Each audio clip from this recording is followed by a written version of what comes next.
Hi hello welcome back to my channel. ಇವಾಗ vlog start ಮಾಡ್ತಾಯಿದ್ದೀನಿ. ಇವಾಗ ಟೈಮ್ ಬಂದು ಆಗಲೇ 8 o'clock ಆಗಿದೆ. ಇವಾಗ ಅಡುಗೆ ಮಾಡ್ತಾಯಿದ್ದೀನಿ. ಏನು ಅಡುಗೆ ಮಾಡ್ತಾಯಿದ್ದೀನಿ ಅಂದರೆ ಇವಾಗ ನಮ್ಮ ಮನೆಯವ್ರು ಮಟನ್ ತೊಗೊಂಬಂದು ಕೊಟ್ಟರು. ಅದಕ್ಕೆ ಮಟನ್ ಸಾಂಬಾರು ಮಾಡಿ ಅನ್ನ ಮುದ್ದೆ ಮಾಡೋಣ ಅಂದ್ಬಿಟ್ಟು ಮಾಡ್ತಾಯಿದ್ದೀನಿ ಇವಾಗ. ಹಾಗೆ ಕಂಟಿನ್ಯೂ ಮಾಡ್ತೀನಿ ನೋಡಿ ವ್ಲಾಗ್ನ. ನಾನಿಲ್ಲಿ ಈರುಳ್ಳಿ, ಬೆಳ್ಳುಳ್ಳಿ, ಟೊಮೆಟೊ ಮತ್ತು ಒಂದು ಸ್ವಲ್ಪ ಕಾಯಿ, ಶುಂಠಿ ಎಲ್ಲ ತೊಗೊಂಡಿದ್ದೀನಿ. ಎಷ್ಟೆಷ್ಟು ತೊಗೊಂಡಿದ್ದೀನಿ ಅಂತ ತೋರಿಸ್ತೀನಿ ಬನ್ನಿ. ಒಂದು ಸ್ವಲ್ಪ ಅಷ್ಟೇ ಕಾಯಿ ತೊಗೊಂಡಿರೋದು ನೋಡಿ. ನಾನು ಇಷ್ಟೇ ತೊಗೊಂಡಿರೋದು ಕಾಯಿ. ಒಂದು ಹಾಫ್ ಟೊಮೆಟೊ ತೊಗೊಂಡಿದ್ದೀನಿ ಮತ್ತು ಒಂದು ಈರುಳ್ಳಿ ತೊಗೊಂಡಿದ್ದೀನಿ. ಒಣಮೆಣ್ಸಿನ್ಕಾಯಿ ತೊಗೊಂಡಿದ್ದೀನಿ ನಾನು ಅಷ್ಟೇ. ಒಂದು ಗೆಡ್ಡೆ ಬೆಳ್ಳುಳ್ಳಿ ತೊಗೊಂಡಿದ್ದೀನಿ. ಇಲ್ಲಿ ನಾನಿಲ್ಲಿ 1/2 ಇಂಚ್ ಶುಂಠಿ ತೊಗೊಂಡಿದ್ದೀನಿ ಅಷ್ಟೇ, ಸಾಕು. 1/2 kg ಅದಕ್ಕೇ. ಇದು ನನ್ನ ಮಗ ವಿಡಿಯೋ ಮಾಡ್ತಾ ಇರೋದು. ಪ್ಲೀಸ್ ಮಿಸ್ಟೇಕ್ ಆದರೆ ಅಡ್ಜಸ್ಟ್ ಮಾಡ್ಕೊಳ್ಳಿ.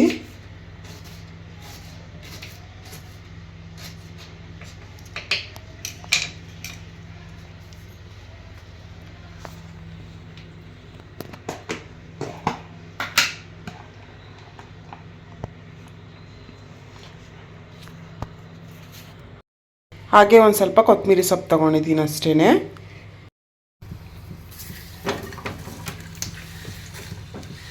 ಇವಾಗೆಲ್ಲ ಫ್ರೈ ಮಾಡ್ಕೊಳೋದಕ್ಕೆ ಹಾಕ್ಕೊತಾ ಇದ್ದೀನಿ. ಎಲ್ಲ ಒಂದು ಸ್ವಲ್ಪ ಹಸಿ ವಾಸನೆ ಹೋಗೋವರೆಗೂ ಒಂದು ಸ್ವಲ್ಪ ಫ್ರೈ ಮಾಡ್ಕೊಳ್ಳೋಣ ಅಂತ.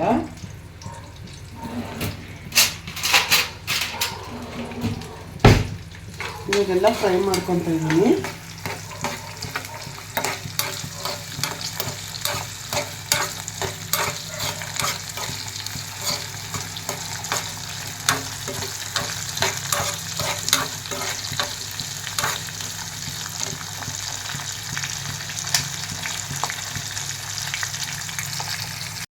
ಇವಾಗ ಇದನ್ನೆಲ್ಲ ಫ್ರೈ ಮಾಡ್ಕೊಂಡಿದ್ದಾಗಿದೆ. ಒಂದು ಸ್ವಲ್ಪ ಆರೋದಕ್ಕೆ ಬಿಡ್ತೀನಿ. ಆರಾದಮೇಲೆ ಗ್ರೈಂಡರ್ ಜಾರ್ಗೆ ಹಾಕ್ಕೊಂಡು ಮಿಕ್ಸಿ ಮಾಡ್ಕೊತೀನಿ.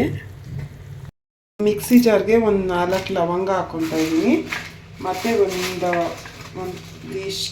ಒಂದೆರಡು ಇಂಚು ಇಲ್ಲ, ಎಷ್ಟು ಚಕ್ಕೆ ಹಾಕ್ಕೊತಾ ಇದ್ದೀನಿ ಅಷ್ಟೇ, ಸಾಕು. 1/2 kg ಎಲ್ಲ ಅದಕ್ಕೇ. ಒಗ್ಗರಣೆಗೆ ಒಂದು ಸ್ವಲ್ಪ ಈರುಳ್ಳಿ ಹಾಕ್ತಾಯಿದ್ದೀನಿ ನಮಗೇನೆ.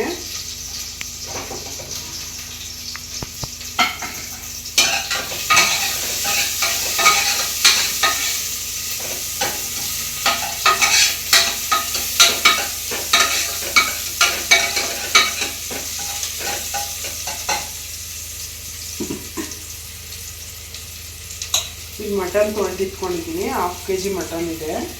ಹಾಕೋಣ ಒಗ್ಗರಣೆಗೆ.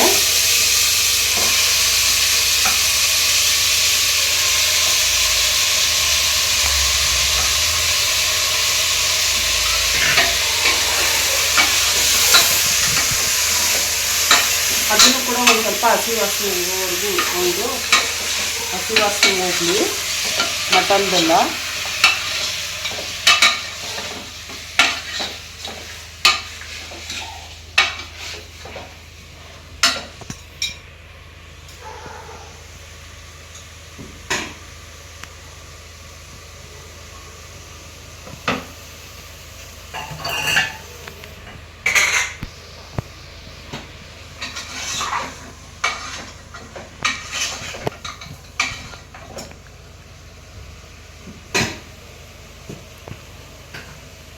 ಈಗಾಗಲೇ ಆಲ್ರೆಡಿ ಮಸಾಲೆ ಎಲ್ಲ ರುಬ್ಕೊಂಡಿದ್ದೀನಿ.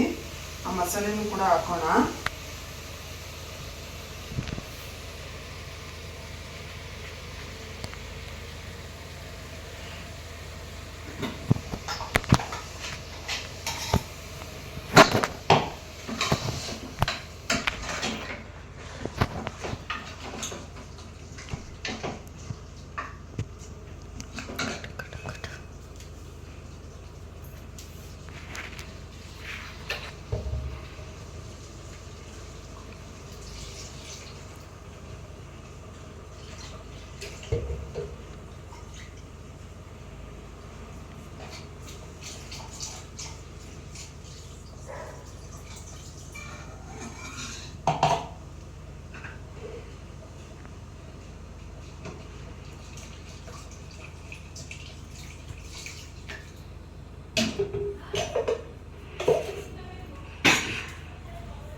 ನಮಗೆ ಸಾಂಬಾರು ಎಷ್ಟು ತಿಕ್ನೆಸ್ ಬೇಕೋ ಅಷ್ಟು ತಿಕ್ನೆಸ್ಸಲ್ಲಿ ಮಾಡ್ಕೊಳ್ಳೋಣ. ಗಟ್ಟಿ ಬೇಕು ಅಂದರೆ ಗಟ್ಟಿ ಮಾಡ್ಕೊಳ್ಳಿ, ಇಲ್ಲ ಸ್ವಲ್ಪ ನೀರಂಗಿರಬೇಕು ಅಂದರೆ ನೀರಂಗೆ ಮಾಡ್ಕೊಳ್ಳಿ.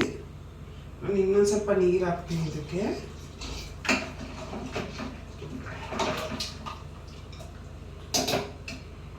ನೋಡಿ ಇಷ್ಟಿದೆ ಕನ್ಸಿಸ್ಟೆನ್ಸಿ.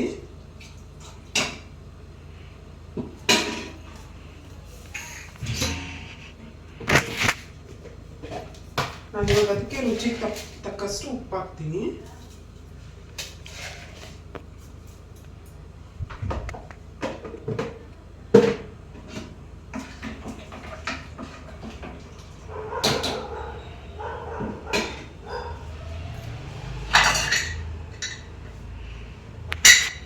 ಇವಾಗ ಲಿಡ್ ಕ್ಲೋಸ್ ಮಾಡೋಣ.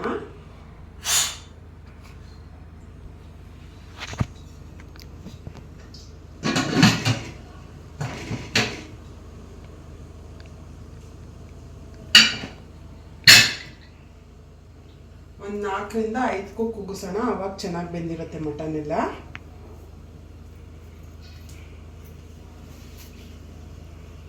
ನಾನು ಇಲ್ಲಾಗಲೇ ಮುದ್ದೆಗೂ ಕೂಡ ಹಾಗೆ ಇಟ್ಕೊಂಡಿದ್ದೀನಿ. ಈ ಕಡೆ ಸಾಂಬಾರು ಇಟ್ಟಿದ್ದೀನಿ, ಈ ಕಡೆ ಮುದ್ದೆಗೆ ಇಟ್ಟಿದ್ದೀನಿ. ಹಾಗೆ ಎರಡೂ ಒಂದೇ ಸಲ ಆಗಿಬಿಡ್ಲಿ ಅಂತ. ಆ ಮಧ್ಯಾಹ್ನ ಅನ್ನ ಮಾಡಿದ್ದೆ, ಅನ್ನ ಇದೆ ಒಂದು ಸ್ವಲ್ಪ, ಅದಕ್ಕೋಸ್ಕರ ಇವಾಗೇನು ಅನ್ನ ಏನು ಮಾಡ್ತೀನಿ.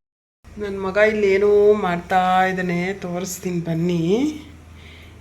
ಏನು ಮಾಡ್ತಾ ಇದೆಯಾ ಚಿನಿ? ಹಾಂ, ಏನು ಮಾಡ್ತಾ ಇದೆಯಾ?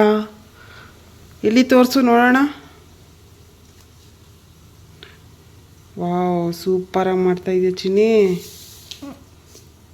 ಏನೋ ಬರ್ತಿದ್ಯಾ? ಓ, ನಾಳೆ ಹೋಲಿ ಅಲ್ವಾ, ಅದಕ್ಕೆ ಏನೋ ಬರ್ದಿದ್ದಾನೆ ನನ್ನ ಮಗ.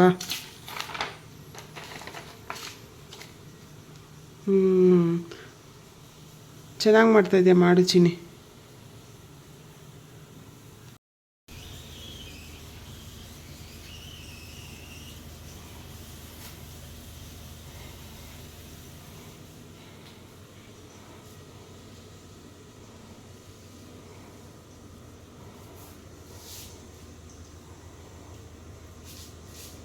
ಮನೆಯವರೆಲ್ಲ ಹೊರಗಡೆ ಹೋಗಿದ್ದಾರೆ, ಅಡುಗೆ ಎಲ್ಲ ಆಗಿದೆ, ಊಟ ಮಾಡಬೇಕು. ಊಟ ಮಾಡಿದ ಪಾತ್ರೆನೂ ಕೂಡ ತೊಳಿಬೇಕು.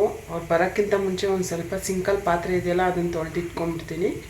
ಆಮೇಲಿಂದ ಹಾಗೆ ಊಟ ಮಾಡಿದ ಪಾತ್ರೆ ಎಲ್ಲ ತೊಳೆದಿಟ್ಬಿಟ್ಟು ಹಂಗೆ ಶೆಲ್ಪು ಸ್ಟವ್ ಎಲ್ಲ ಸೀಟ್ಬಿಟ್ಟು ಕ್ಲೀನ್ ಮಾಡಿಬಿಟ್ಟು ಮಲ್ಕೊಂಡ್ರೆ ಬೆಳಗ್ಗೆಗೆ ಈಸಿ ಆಗುತ್ತೆ. ಆವಾಗ ಅಡುಗೆ ಮನೆ ನೋಡೋದಕ್ಕೆ ಬೆಳಗ್ಗೆ ಎದ್ದು ಕೆಲಸ ಮಾಡೋದಕ್ಕೂ ಒಂದು ಸ್ವಲ್ಪ ನೀಟಾಗಿದೆಯಲ್ಲ ಅಂತ ಚೆನ್ನಾಗಿರುತ್ತೆ, ಖುಷಿಯಾಗಿ ಮಾಡ್ಬೋದು.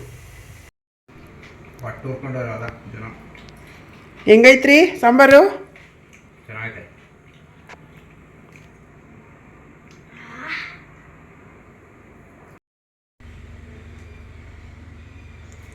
ಇವಾಗ ಕಿಚನ್ ಎಲ್ಲ ಕ್ಲೀನಾಗಿ ಮಾಡಿದ್ದಾಯಿತು. ಸ್ಟವ್ ಶೆಲ್ಪು ಎಲ್ಲ ಸಿಟ್ಟಿದಾಗಿದೆ, ಎಲ್ಲ ಕ್ಲೀನಾಗಿದೆ. ಇವತ್ತಿನ ವ್ಲಾಗ್ ಇಲ್ಲಿಗೆ ಎಂಡ್ ಮಾಡ್ತಾಯಿದ್ದೀನಿ. ಮುಂದಿನ ವ್ಲಾಗಲ್ಲಿ ಸಿಗೋಣ. ಈ ವ್ಲಾಗ್ ಒಂದು ಸ್ವಲ್ಪನಾದರೂ ಇಷ್ಟ ಆದರೆ ಲೈಕ್ ಮಾಡಿ, ಶೇರ್ ಮಾಡಿ, ಕಮೆಂಟ್ ಮಾಡಿ.